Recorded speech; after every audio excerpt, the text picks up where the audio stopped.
Agora, Marcos nos diz assim no versículo 1. E foram para o outro lado do mar, para a região dos Gerazenos. Então, é Gerasa ou Guedara, ok?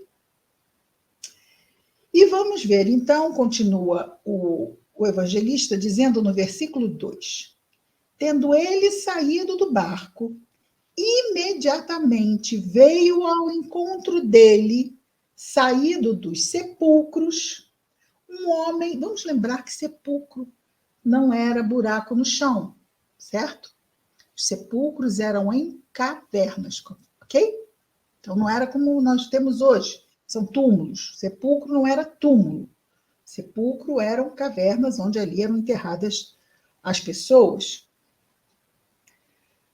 Então, esse homem saiu dos sepulcros, um homem com um espírito impuro. Então, a princípio, quando ele surge, visivelmente ele está tomado por um espírito impuro. Depois vamos ver bem que não é exatamente um espírito impuro.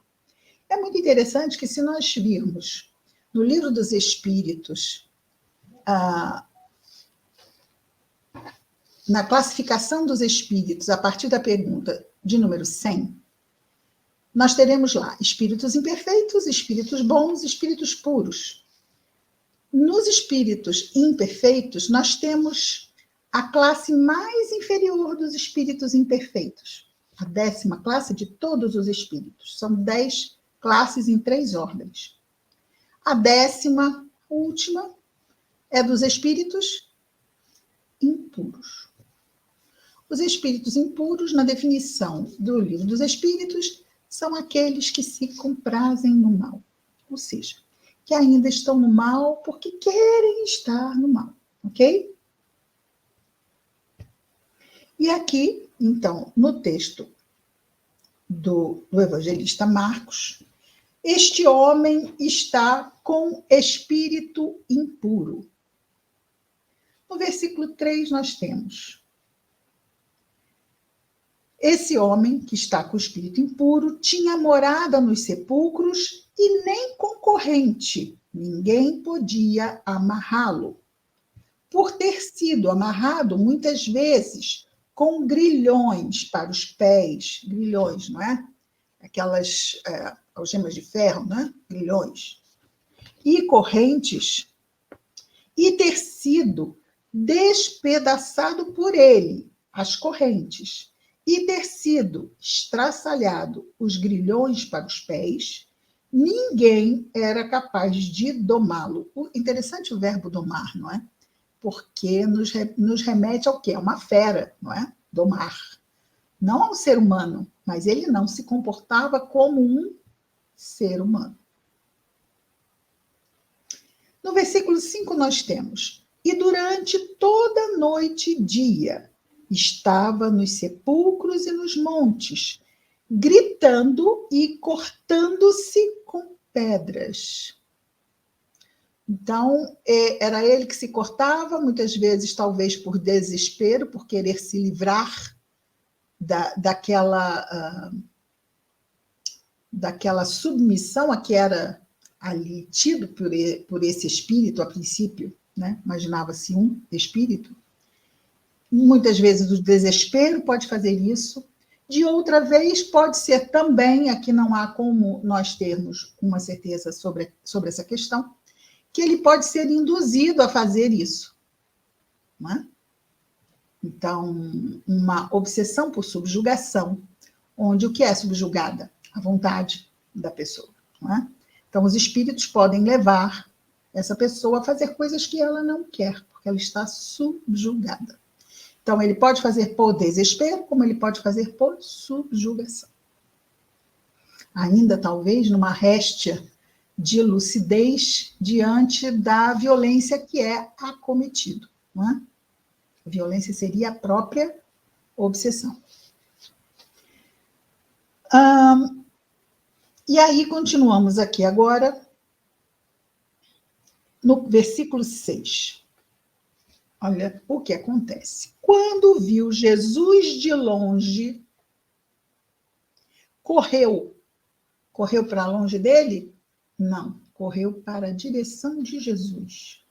E o reverenciou. E gritando com grande voz diz: o que queres de mim, Jesus, Filho do Deus Altíssimo? Conjuro-te por Deus, não me atormentes. Aqui nós temos uma fala um pouco conflitada, no sentido mesmo de que, a princípio, parece uma coisa, mas depois vemos que é outra. Ora, o Espírito reverencia Jesus e reconhece Jesus como Filho do Altíssimo. Não vamos esquecer que, para os encarnados, a visão de Jesus era de um homem comum. Mas para os desencarnados, aqueles que estão no mundo espiritual, não temos ideia da tamanha luz que Jesus emitia e que era vista facilmente por quem estivesse ali. Ora, então o espírito que está lá, nos sepulcros, vê uma luz sair do barco. Esta luz vai promover nele o quê? Uma esperança ou um medo? Porque ele está atuando numa direção porque quer. Nisso ele vê a luz que representa exatamente aquilo que ele não quer.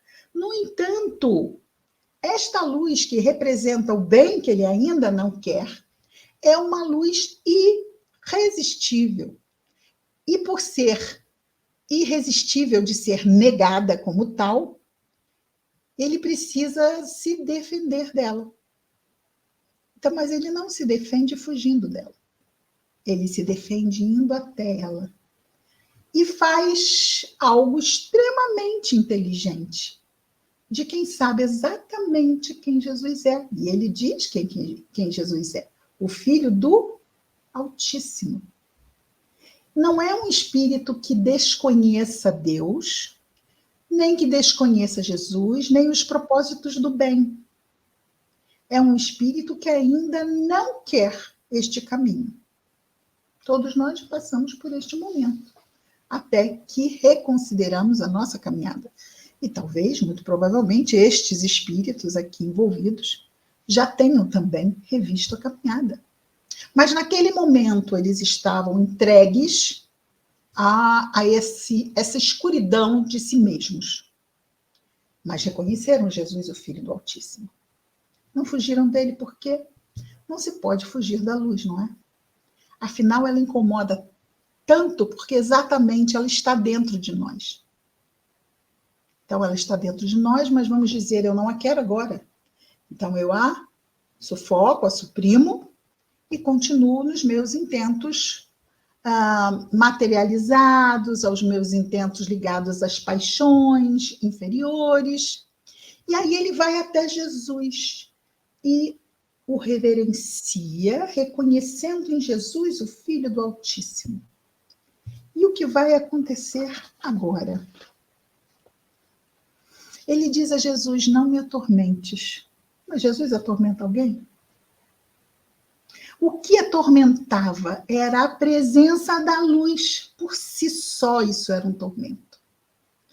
Por quê? Porque ele sabe quem ele é. Se ele sabe quem Jesus é, ele também sabe quem é, que também é filho de Deus.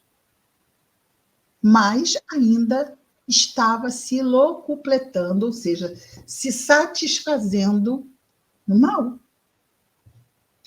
E ele vai pedir a Jesus para que Jesus não o atormentasse. Tipo, me deixa aqui quieto no meu cantinho, fazendo o mal que eu quero fazer. Olha, mas teria que haver o quê? Alguma coisa deveria acontecer, porque Jesus o admoesta diretamente, é firme com ele. Vejamos. Pois ele lhe dizia, espírito impuro, sai desse homem.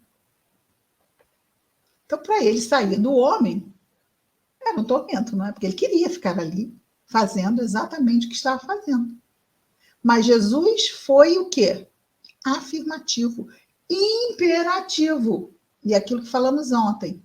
O que Jesus fala Não é que não se... simplesmente não se queira fazer, se for o caso. É um imperativo do qual, como fugir disto? Ele tem poder. Então ele vai com jeitinho falar com Jesus. Mas Jesus é enfático e diz: espírito impuro sai do homem. Jesus sabia que não era apenas um, mas vai dando corda na conversa. Por quê? Porque ele ama todos nós. Não é por ser impuro que ele ama menos. Nós somos muito assim, vamos ser bons com os bons e severos com os maus. E o nosso sentimento pode ser realmente negativo com relação aos maus, mas isso não acontece com os espíritos superiores. Muito menos com o espírito puro.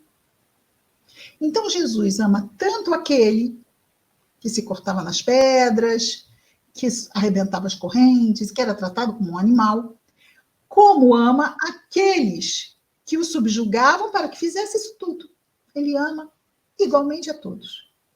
Mas estava, claro, sendo severo com aqueles que estavam fazendo uma coisa errada, contra a lei. E Jesus foi muito claro, ele veio dar cumprimento à lei. E aqui estamos falando da lei de Deus. E muito bem, ele diz: sai do homem. E perguntou: qual o teu nome? Ora, Jesus não sabia, né? Tadinho, precisa perguntar. Não, ele perguntou para quê? Para que nós soubéssemos. Muitas das coisas que Jesus faz e pergunta é para que seja visto, porque não era ele que ia escrever nada, para que aqueles que vissem e ouvissem, depois viessem a reportar o que foi visto e foi ouvido.